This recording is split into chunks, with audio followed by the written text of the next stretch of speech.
to be here.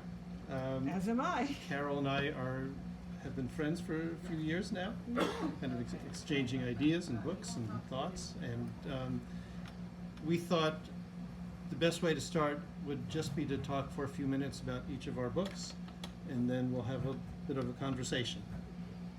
So Great. you're going to go first? Sure. My book is called The First Murder. It takes place in a fictional Berkshire Hills village called Queensbridge. Mary Jane Bennett is found dead in her bed alone. Every door and every window in the house is locked. So it's assumed that she died by accident. She has a scarf wrapped around her neck. The medical examiner has said that she died by accident, a very horrible accident due to a kinky sex game gone horribly wrong. But the police chief, Caleb Crane, knows his friend and says that's not how she died. She was pregnant. She never would have tried something like that. And he begins to investigate on his own in this little tiny village with very little resources. But he solves the crime, and it's up to you to figure out how he does it. And along with the story of the murder mystery is another theme of the Jewish holiday of Purim, in which everything is turned upside down, life is upside down, and nothing is as it appears. Hence the mask on the cover. And who's wearing a mask? Who's hiding his or her evil? There you go. Murder at the Royal Albert, as Matt said, is the 8th installment of this Daniel Jacobus mystery series. All of the mysteries take place in the dark corners of the world of classical music, and believe me, there are many of those corners. This particular one takes place, as you would guess, in England for the most part. There is an orchestra called Harmonium, which is on tour. The concertmaster of the orchestra is named Yumi Shinagawa, who is one of the characters in all the books. She is a former student of the primary protagonist in the books, named Daniel Jacobus, who is a curmudgeonly, reclusive, and blind violin teacher who lives in another Berkshire town called Westbridge. In fact, my characters might even know some of your characters. They could. They probably play mahjong together. Yeah. Well, Jacobus, who is, as I said, reclusive, is coaxed into going to London to hear a performance of Mahler's Sixth Symphony at the Royal Albert Hall. Now, if you know anything about Mahler's music, Mahler was an incredibly neurotic and superstitious person, and his Sixth Symphony is perhaps the most schizophrenic piece of music ever written. So between that piece of music and Royal Albert Hall, which is kind of a unique, huge concert hall, it's a perfect setting for a murder, and indeed one takes place. And fortunately for us, Jacobus is in England at the time, and he and Yumi and a couple of other sidekicks spend their time trying to trace not only who the murderer was, but even more mysteriously why this murder was committed. So that's the story in a nutshell. Well, I'm going to kick off the questions if it's okay. Sure. We know why Jacobus is a violinist, because you are a violinist. Mm-hmm. Why a blind violinist? And why a curmudgeonly blind violinist? Well, I'll start out with the blind part. There are actually two reasons why I made Jacobus blind. One is that, as we know, I think from experience and even maybe from people we know, that when someone loses one of their senses, whether it's hearing or eyesight or whatever, their other senses become yet more enhanced. So Jacobus, who to begin with was a superior musician, when he lost his eyesight, it made his sense of hearing in particular so acute that he could perceive things in his surroundings that others could not. And that also goes for his sense of smell, touch, taste, whatever. So while these mysteries might be baffling to law enforcement and those around him, he was able to figure out things because he had such acute sense of hearing. There's also a metaphorical reason why I made him blind, which is that one of the reasons he's reclusive is that he turned his back on the whole classical music world because he perceived it as being so visual and so market oriented that the true value of the music was being lost. And to use maybe terms that he would use, it really pissed him off. So he said, I've had enough of that world. I'm just going to go into my little hovel in the Berkshires, listen to great music, and be done with the business part of it. But of course, inevitably, he always gets dragged back into it, kicking and screaming. It's also kind of a sneaky way, craft-wise, to make sure you focus, make sure that you use all the senses in your writing.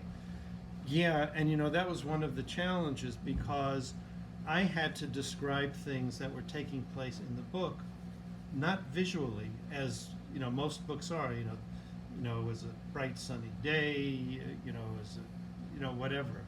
He was wearing a blue vest, but I had to do everything through his perceptions, hearing, tasting, touching, things like that, which was a real challenge, but a fun challenge. Did you close your eyes a lot?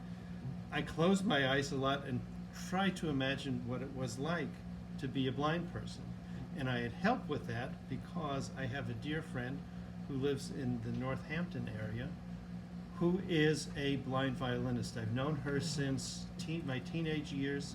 She still plays the violin. She plays string quartets that she learned her part from memory. She plays in an orchestra. And, I have incredible admiration and respect for her. And I learned a lot about what it would be like to be a blind violin professional. And are you a curmudgeon? At one point I gave a book event many, many years ago. I think it was like in Tucson or Albuquerque before it got too hot. And I introduced Jacobus as I just did, a curmudgeonly, reclusive, blind violin teacher. And the book manager, don't get any ideas here, Matt, the bookstore manager said, "Oh, so Jerry, does that mean this is autobiographical?" And then he said, "Of course not. You're not blind." But Jacobus is a lot more curmudgeonly than I am. But that's not to say some of the thoughts I've had as a violin teacher did not go through my mind. Yeah. What is the lore of the American psyche that they love murder mysteries? Murder, murder, murder, murder, murder, murder. Okay? I'll let you take that one, Carol. Why do we love it? Well, I'll tell you why I like a murder mystery. And I've been reading them since I was a kid. Well, it wasn't murder back when Right. it was the Happy Hollisters and Right, right. Nancy Drew. But I've always loved mysteries for a couple reasons. The first one is I love puzzles. Every morning, before I even do my workout, I do the crossword, the Ken, the jumble, the Scrabblegram on Sunday. I love my puzzles. So a mystery is like a jigsaw puzzle. You have to put all the pieces together. And the second reason is that the standard protocol for a mystery is that there is justice at the end. And having worked as a criminologist prior to being a mystery writer, I find that's important because in real life, crime and punishment is usually crime and no consequences in many cases. Well, is there more meat on the bone with murder as opposed to robbing a bank? Probably. Even Agatha Christie, the cozy writers, the ones who you have people who write about their cats, and people who have muffin shops, and people who have knitting stores. Even as cozy as that is, cozy is a mystery that features an amateur detective. So remember Murder, She Writes? Well, that's the Murder We Write is the name of my podcast, and I invite you to listen to it. You can get it wherever your podcasts are. I interview crime writers about the business, the craft of writing, and the process. Even in cozies, there's a murder. But that's a really good question. Why are we so fascinated by it? I think it takes us away from, by reading it in fiction, it takes us away from, some dark realities in the real world, and we can just kind of put the book in our bedside table and say, okay, problem solved. But let me just add that the fascination with murder mysteries isn't unique to the U.S. You mentioned Agatha Christie. I think our tradition of mystery writing really comes from England. And we've seen Scandinavian mysteries, which are too bloody and gory for me to even... Very dark. Stuff. And, Italian detective mysteries. And I recently read a Japanese murder mystery, which was terrific. I can't remember the name of it, but it was just wonderful stuff. So, I really think it's kind of a universal kind of habit for us. Yeah.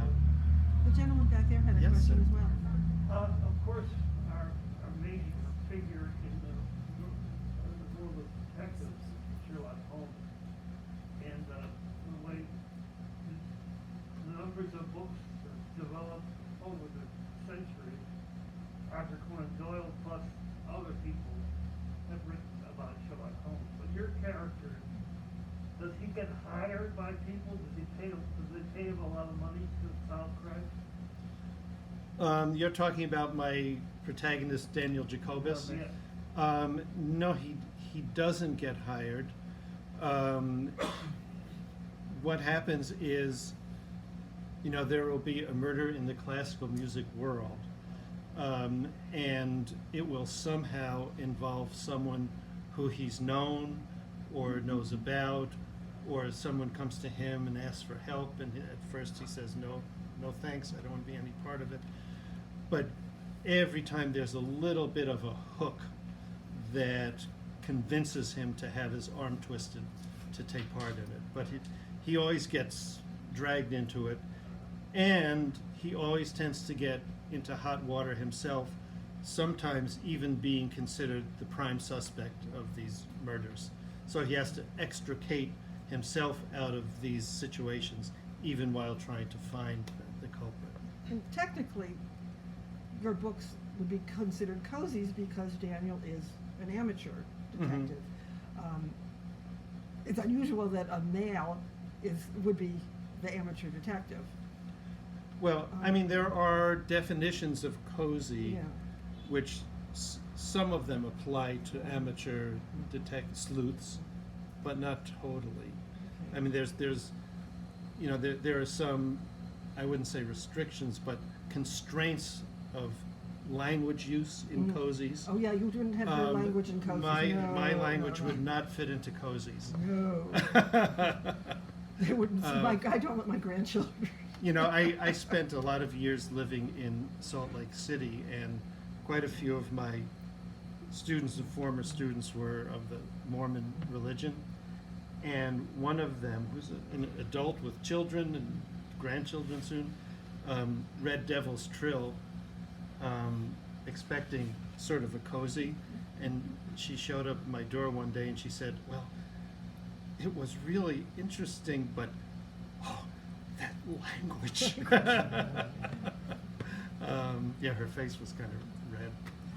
Ironically, mine is my book is a police procedural, although based in a cozy little village. Mhm. So it's sort of on the Louise Penny type of model. Yes, so there are all these hybrids, that, and I think that's good. I think it's good for us as writers that we don't feel straitjacketed into, one particular genre. But bookstores, on the other hand, they want to know very specifically what genre they are, so that they know what bookshelf to put it on. Well, we can have a lot of fun with our customers. Well, you are special, Matt. Mine could go in the cookbook. Mine could go in the cookbook section. There's so many For sure. recipes in it. Yeah, go ahead. Yes. this is not a question, it's a comment. It's very interesting that this week's New Yorker has an article on a guy who's an acoustic forensics. He solves crimes by background noises, by echoes, by where shots seem to be fired from, Interesting. that kind of thing. And this goes right along with your writing. Yep. Well, I'm glad to hear that science Acoustic is forensics, catching you up ever with heard my of it? character. Stupid question. Is it C-O-Z-Y that you're talking about? Cozy? C-O-Z-Y, yeah. But in England, In England, it's with an S. C-O-S-Y. Okay, I thought it might be something else. Okay. Yeah. I have to ask a question, because my husband asked the fascination with murders, and I've been reading murder mysteries our whole 32-year marriage, but he may have been asking because he's afraid. But, Let me tell you a funny story. but I read both of your new books. I've been reading mysteries since I've been 12 years old. They're both terrific. And what I thought, and I wrote it down about both of them, each one is individual. They don't have anything to do with each other.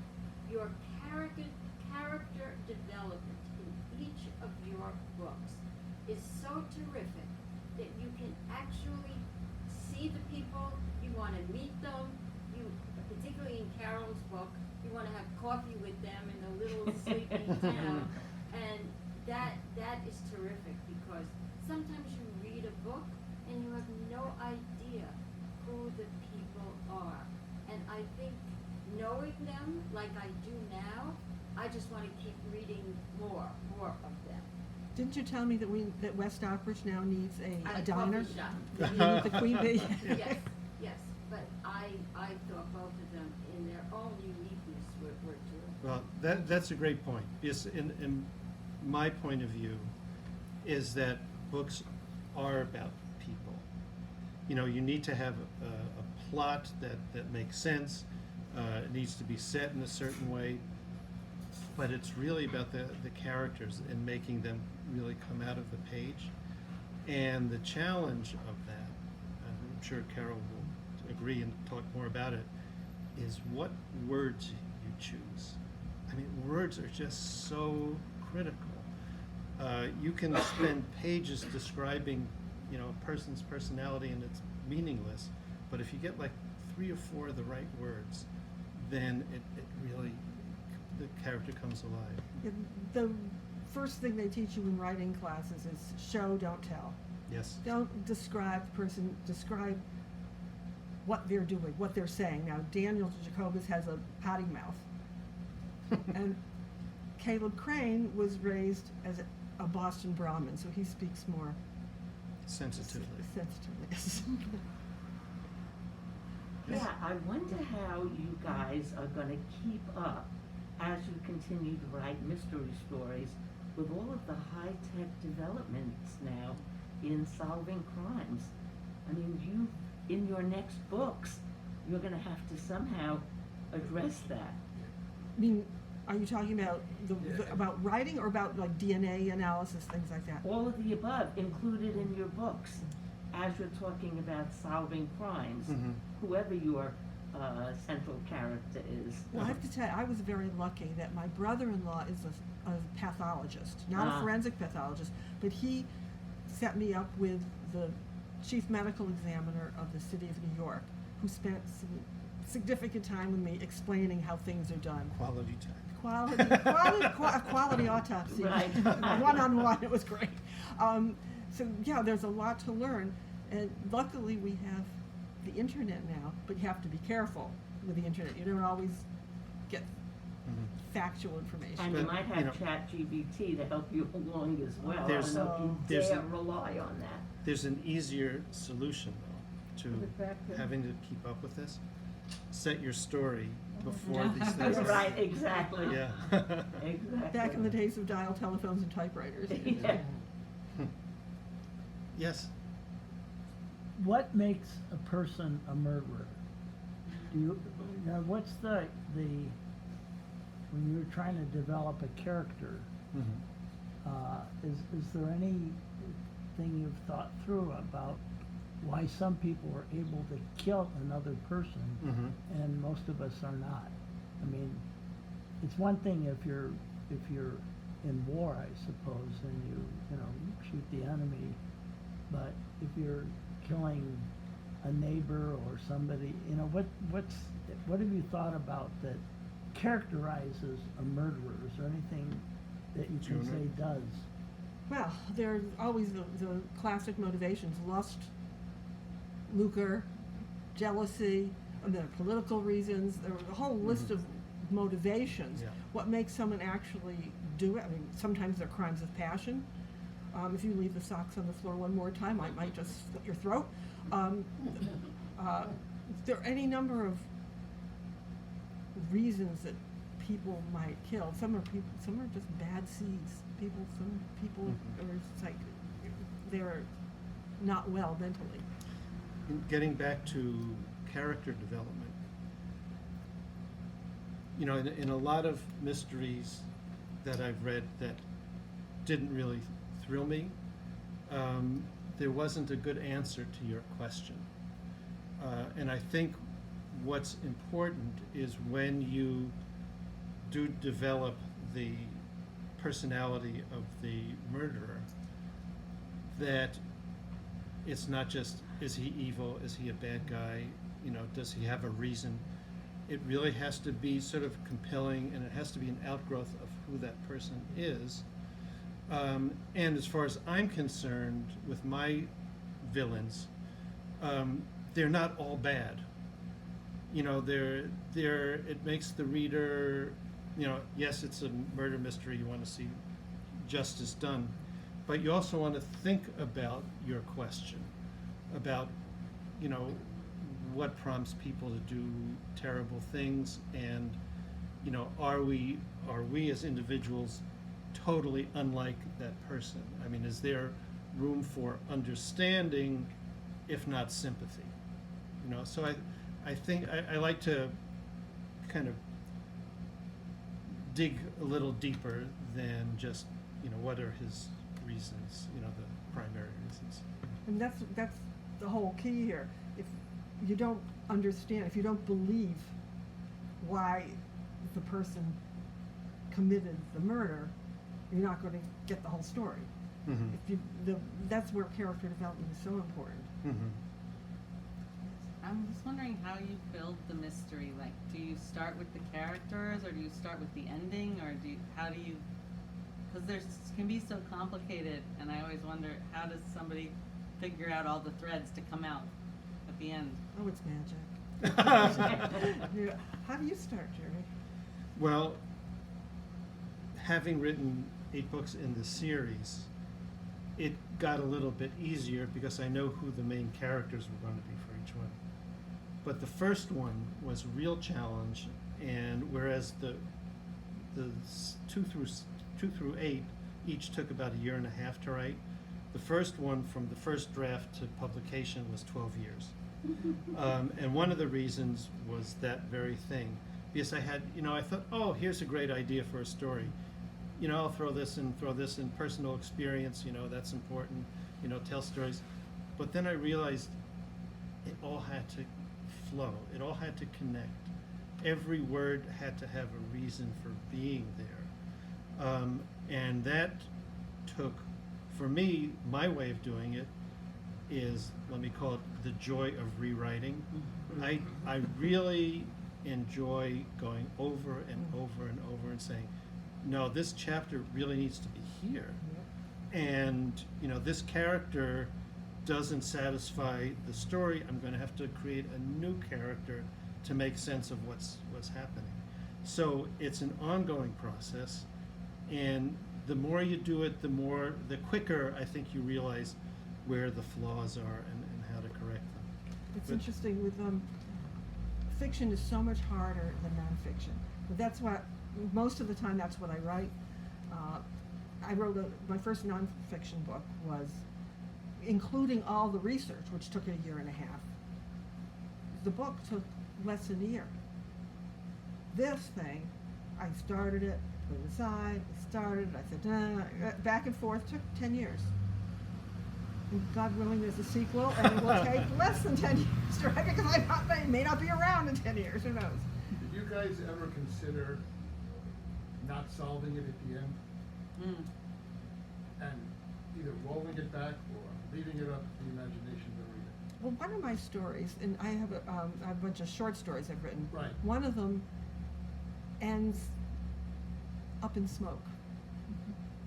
That's the title, and that's the ending. Okay. And so there's no resolution. Oh, good. But we know who did it, but we Mhm. can't prove it. Mm. So, Yeah, I've got 2 books in the series that are leave things up in the air.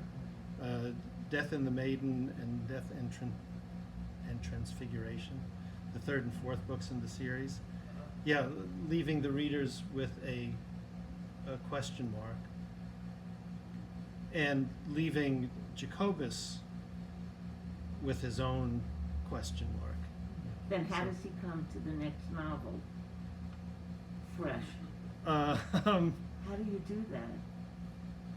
Well, I mean, it's not as if these books are written in a sequence that requires Okay. continuity. It's not like, you know, a Netflix series where you have to watch all 8 episodes to see who did it.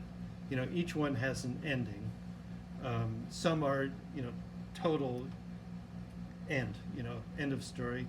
Others are, well, we figured it out, but maybe there's more to it. Yeah. who's your favorite mystery? First of all, how long have you been reading mysteries? Did you start as a kid? Like you, I have an older brother and sister, and as soon as I learned how to read, I was reading Hardy Boys and Nancy Drew. Read all of them, and reading mysteries just became like what I did first, you know, in terms of you know, what kind of reading I did. In fact, my very first book, Devil's Trill, originally was going to be sort of nonfiction, sort of a method book for violin players, but gradually it morphed into fiction, at which point my agent said, you know, you have to really decide what genre of fiction you want it to be. And so I thought about it, and, you know, my DNA said mystery. So I said, okay, it's going to be a murder mystery. And that's how it turned out. Yes. Yes? You know, Lewis Lodge, who was the warden of Sing Sing prison, had to put a lot of people to death because of his lectures here. But when he was asked who he trusted most of the prisoners in the prison, and he left them with children, were the murderers, because the murderers might be impulsively killing somebody, but they would never kill anybody else again, and so he trusted the murderers before anybody else. Huh. That sounds like an idea for a really interesting mystery. Take it and run with it. Yeah, the executioner's song. Something like that. I think Joel has a question. I think the question is what makes someone a murderer, the ethics of murderers.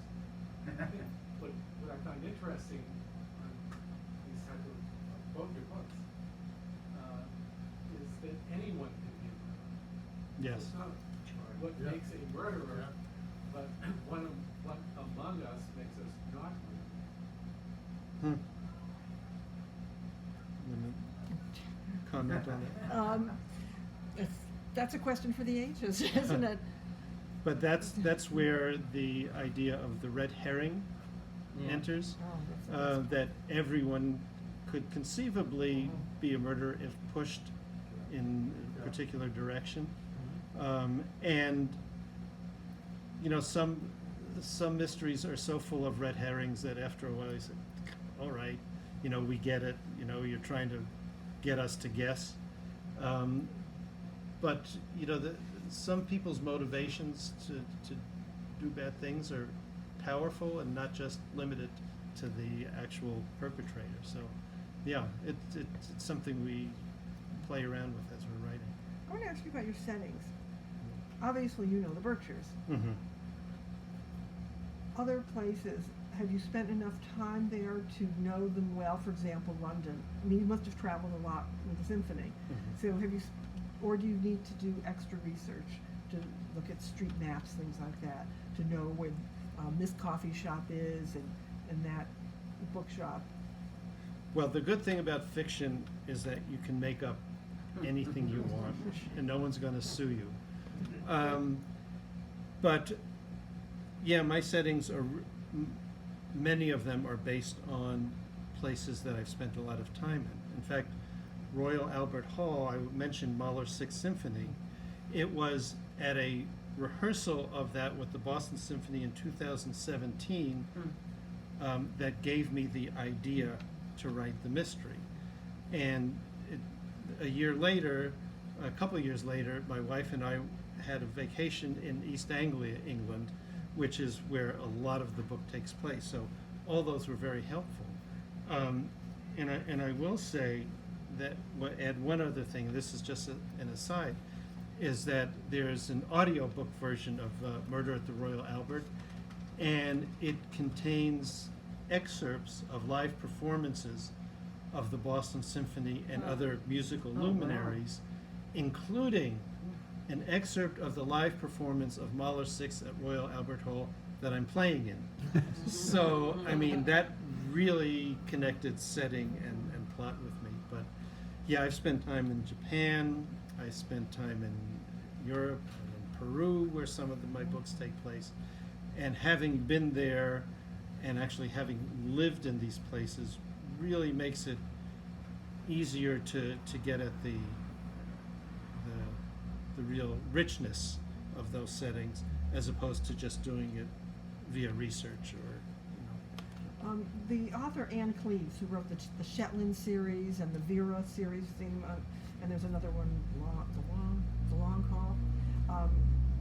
She did a session at the New England Crime Bay. It's got to be at least 10 years ago. She uses setting, and she talks about setting as character. Mm. And I loved that session. I don't know if you were there at that Crime Day. She was terrific. She was the guest of honor, I guess the scholar in residence for that weekend. And she talks about how setting has its own place in the story. Mm-hmm. Not just the dark clouds are coming, something ominous is happening, but how that,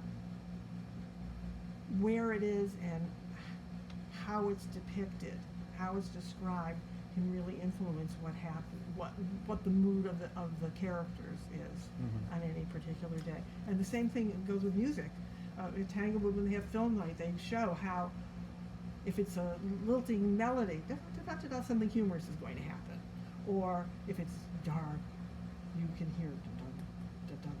Well, that's jazz, but and I can't sing, so that's about as much. Or Law and Order, bum, bum. That one thing at the beginning, you all know that's Law and Order. Someone's going to die. I come in 10 minutes late and I ask Joel, what happened? And he says someone died. So, Well, I mean, setting and if you have music to it, it adds to the. and setting in your book is absolutely critical when it comes to solving it, right? Absolutely. Yeah. Absolutely. So, That's Yeah. another question. Another question. I was a huge fan of the Dexter series.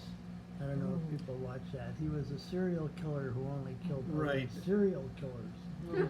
And very affable, likable character. But I'm just curious, in light of what the gentleman back there said, have you had to deal with in your writing the idea that somebody might be a serial killer, or are these all one-offs? Because it seems like you're dealing with a different kind of a mentality or a different kind of personality. Well, in my books, I deal mainly with one-offs, sometimes two-offs. But there's one book, Death and the Maiden, which is the name of a string quartet by Schubert, in which one by one the members of the string quartet mysteriously disappear, and as a sort of a token of what the murderer is doing, he leaves fingers. Oh.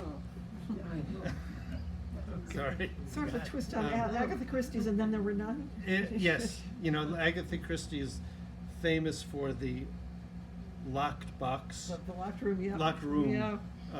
scenario in which, you know, you've got 10 people in the room, someone's been murdered, it's got to be one of those remaining 9 people. And Little India. Yeah, yeah, and that was the case with that was my template for Death and the Maid, you know, as they disappear. You ever heard of Les Roberts? Never read. Okay, he writes about Cleveland, where I'm from. And it's wonderful because he goes down the street that I know, to the restaurant that I know. And, Yeah, some people use real places and real, oh yeah.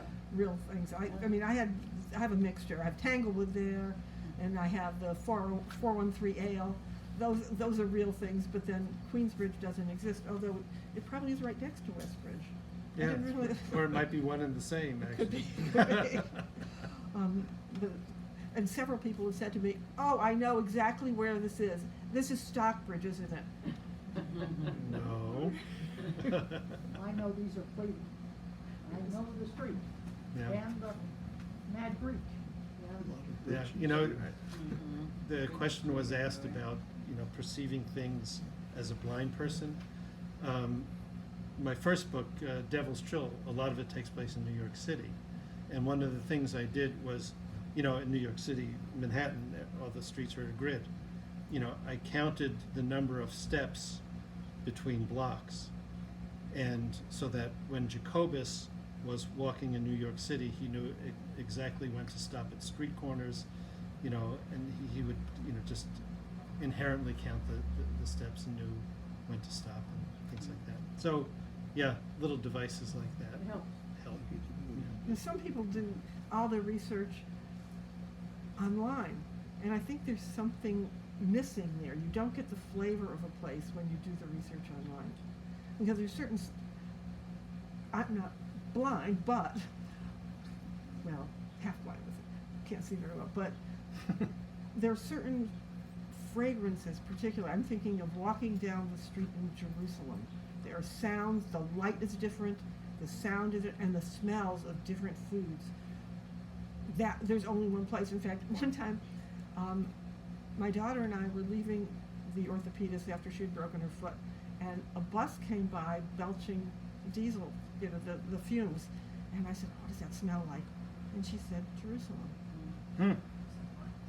It was the bus smell, which was really odd. Those senses are so powerful. The sense of smell is supposed to be the most powerful sense we have. So you smell something, I walk into a house and, ooh, it smells like my Aunt Rose's house. Or this one smells like my grandmother's house. It's the chicken soup cooking. That is so powerful. If only we could get that into a book. Mhm. Well, smell affects taste also. Yes, If the absolutely. smell is doesn't feel good to you, the taste. You know, won't to either, yeah. describe smells and to describe music Mm. in a book is one of the big challenges. Absolutely. Because, you know, there are no real words that are, you know, 1-to-1 ratio with those perceptions. So, yeah, that's a good point. If someone doesn't know what garlic smells like, saying it smells like garlic doesn't help. Like, there used to be decades ago, there was a problem with standardized testing for kids who lived in cities. Remember, kids don't Smelling know grass. what footprints in the snow look like. Or if they lived in Florida, they didn't know what footprints in the snow looked like. So that was not a valid question to use for an achievement test. So there are people, who was just telling us this?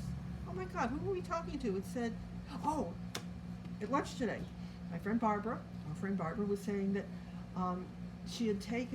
she overheard someone at Tanglewood the other day berating her friend, saying, "You don't clap between movements." Yeah. Yeah. And Barbara said she turned around and said, well, this child was from somewhere out in Georgia, and he had never been to a symphony orchestra performance before. So how would he have known that?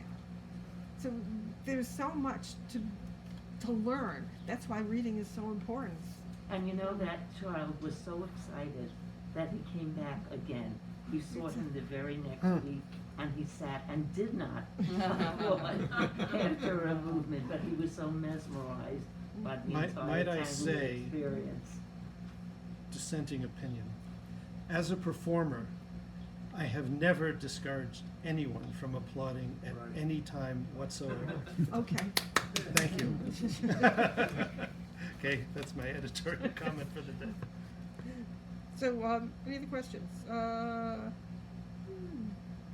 How does music influence your writing? Well, the first 4 books in my series are all based upon very famous, powerful pieces of music that are have the subject of death. But even more than that, those pieces of music are themselves based upon stories. So the music, as something oral, certainly influenced my view of what was going to happen in the book, but also the stories behind them. I kind of brought them into the modern world in a metaphorical way, at least. The next 4 books in the series are all based on, I'm sure you've all heard Vivaldi's 4 Seasons. You know, each Really of the books takes place in a different season, and set in a setting where musicians would tend to want to kill each other. But what's not as well known is that those concertos, 4 violin concertos, were based upon sonnets that Vivaldi himself wrote. So the music is based on stories. My story is based on the music and the story that goes with it. So I mean, it's all integrated. For example, in Murder at the Royal Albert, it's based on Vivaldi's concerto Autumn from the 4 Seasons. So my book takes place in the autumn, and what happens in the classical music world in autumn with symphony orchestras? They go on tour. So I knew this was going to be a book that took place on tour, and also one of the themes of the concerto is the hunt. The whole last movement is about the hunt. So I just envisioned this hunt throughout the English countryside, pursuing the perpetrator of the murder. So that's definitely an aesthetic and also very concrete association with the music. And I use the story of Purim. I'm using biblical story. My next one. Yeah, tell us more about how that relates to your story. Yeah, I use the story of Purim because of the metaphorical life turning upside down and people behind masks. And my next, the sequel that I'm just starting now, will follow the story of going through the desert, the Exodus from Egypt, the Passover story. And so I'm trying to give something underneath, a little more substance than just who somebody killed somebody else. And that is what that story underlies the mystery So itself. wandering for a long time with a certain goal in mind? Wandering, trying to find your way through the desert to the ultimate goal. But you know why it took 40 years to get through the desert? Why? Tell us. Well, because Moses wouldn't ask for directions. No, really. How true, how true. The actual biblical scholars say it's because the people with the slave mentality had to die out before they could go into the promised land. Carol, are you worried that by putting that stuff in, you're limiting your audience? Recording in progress. Am I worried? No, I people who will read it will read it. Plenty of people who are not Jewish have read the book. Sure. And I mean, just about, I guess, and the old what the Christians call the Old Testament is still the Bible, so maybe they'd be interested in it. I think one characteristic of good mystery writers is that they can take the reader into a world that at first they're totally unfamiliar with, and by the end of the book you feel like you've been there your whole life. And some of my favorite authors, mystery authors, are like Walter Mosley. I don't know if that name rings a bell. Donna Leon, Dick Francis, and for thrillers, a slightly different genre, John le Carré. I mean, just great writers because, you know, they have their own world that they're talking about, but it's a world that everyone can relate to if the writing is good. So I think that's what's critical. As mystery writers, do you feel that the pursuit of justice is enough, or are you also looking for the twist, the unexpected, at the end of the novel? Are those things mutually exclusive, do you think? I'm thinking they might be, to the reader. Well, you know, one of the writing projects I had was kind of in the regard to both of those, which is, turned out to be a short story, where the culprit, and this was a theft, not a murder, because I would never let a murderer get away with it. Got away with it. No one else got particularly injured or victimized by it, but that was my objective, to write a mystery, you know, where they try to figure out who did it, they totally get it wrong, and the guy who did it just gets away, and you know, no problems thereafter. But I think for most of the time, a sense of justice in a murder mystery is really important. But is it enough? I like to read the marketing blurbs that introduce a book, or try to sell a book, or try to get people interested in a book. And they're always using words like twisty, unexpected, those kinds of things. That's marketing. Yeah. Yeah, but I mean, in the marketing. You don't want the reader to know from, you know, the second chapter who did it. For sure. Right, so you inevitably put in some twists and Except turns. sometimes they tell you in the prologue, you know exactly what's gonna happen. But Scottolini and Bojalian always have a twist. Always. Yeah. The last paragraph. I'd like to go back to your question about, do I think I'm limiting my audience? One of the joys of reading is learning about other cultures. I mean, I think the first non-American book I read was The Good Earth by Pearl Buck. That's the one that comes to mind. I thought, oh, this is a whole different world. And reading the geisha. What's it called? What's the one with the geisha? Wasn't it? I'm blanking out on the name. Learning about what being a geisha is like. Sleeping on a what the heck was the name of the book? Everybody. The geisha, what are you talking about? The novel about the geisha. What was it? Arthur The Golden. geisha. Arthur Golden was the author. Yeah. Not Hiroshima Maidens.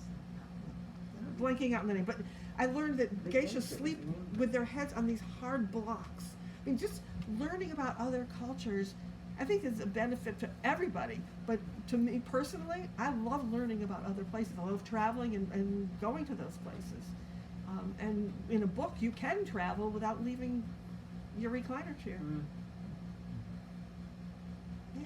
Yes. I was just thinking about like murder mysteries and I don't know if this is something other people think of, but I sort of think of it like my mom loves murder mysteries, and she's like a pretty academic person, or like, you know, she reads a lot of politics and stuff, so she often will preface that when she says it to people, like, it's kind of silly, or I know it's just entertainment, but I love murder mysteries.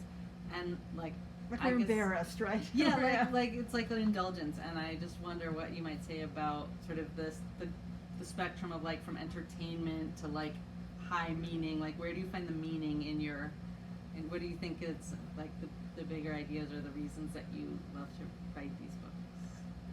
Well, I think that's why I wanted to put in something else besides just the story, Yeah, just the that's plot. what I The was plot is hearing. the plot. But and I am guilty myself of saying that's my pleasure. It's my go-to pleasure reading. I'm in book clubs. I'm in 2 book clubs, and I read things that are good for me. I have my spinach, and then I want my dessert. And the mystery is my dessert.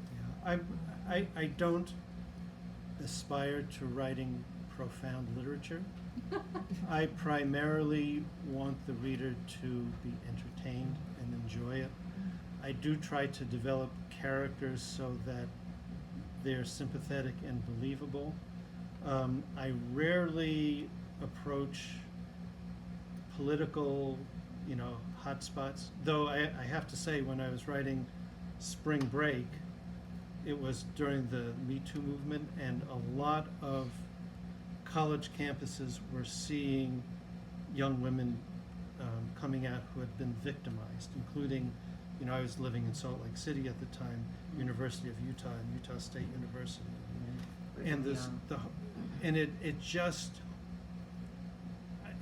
angered me. I was enraged that colleagues of mine who I knew were engaged in this kind of activity. It just threw me. And in some of the major conservatories in the U.S., these things are still going on. And I had recommended some of these teachers to my students who are in high school, saying, boy, I've heard great things about this teacher in Eastman or in Michigan or wherever. Go study, and they would go study with them. Fortunately, as far as I know, they came out unscathed. But last year, one of these, very well-known celebrity teachers, he was convicted and he's in prison for sexual misconduct. And so that's, I just felt I had to write that as the theme of this book, and that Spring Break. But that's the only one that was really a hot button issue. And that's why I left writing about criminology. I was doing that academically, and it was just so depressing. I had done this big research project interviewing violent extremists who had turned their lives around. There were a lot of them, but listening to their stories about bashing people's heads in with shovels and assassinating radio hosts, talking to someone in a supermax prison. I wrote the first draft of the book, and I just couldn't finish it. It's still sitting still sitting on my desk. I just can't finish it. Whereas with a murder mystery, there's justice. I mean, the guy in the supermax prison will never get out. So there's justice for him, but listening to those stories was absolutely heartbreaking. What does criminology mean? What is it? It's a study of crime. For academic purposes? Or? Yeah. Yeah. I was a psychologist and then did a postdoc in criminology, and did that for a while. Wrote a book, wrote some chapters, did some papers, and then said,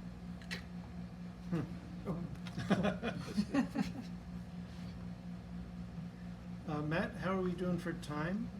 I think we're still enjoying. Do you have more, Sheila. more questions? From a technical standpoint, given our age, do you start, when you get an idea, do you take a yellow pad and a pencil and you start writing it down, or do you go immediately to the computer and start typing?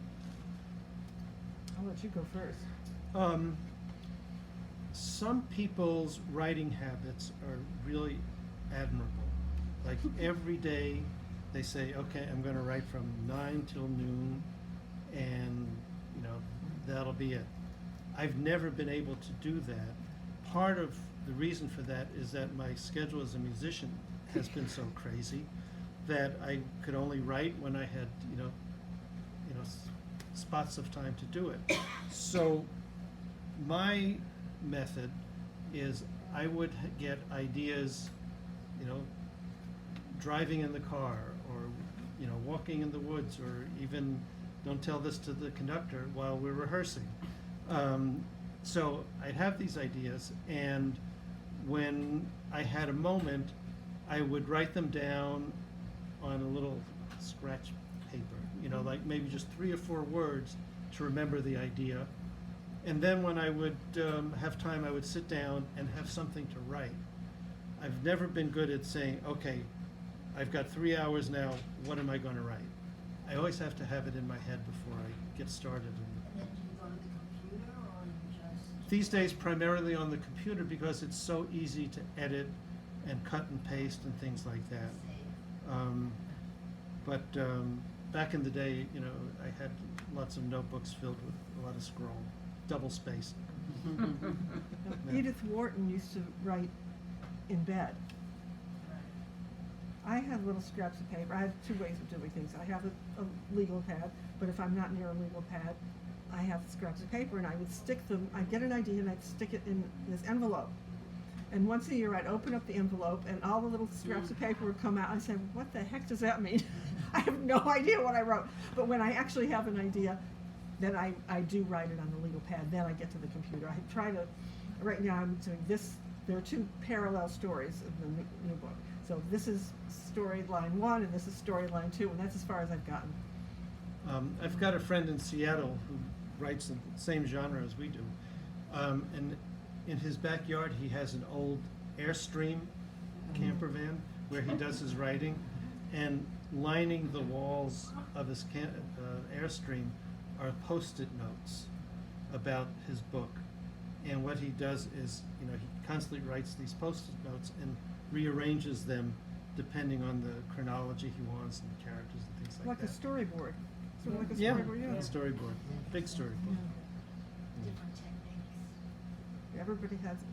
Who was the person that wrote in the bathtub? I'm trying to remember.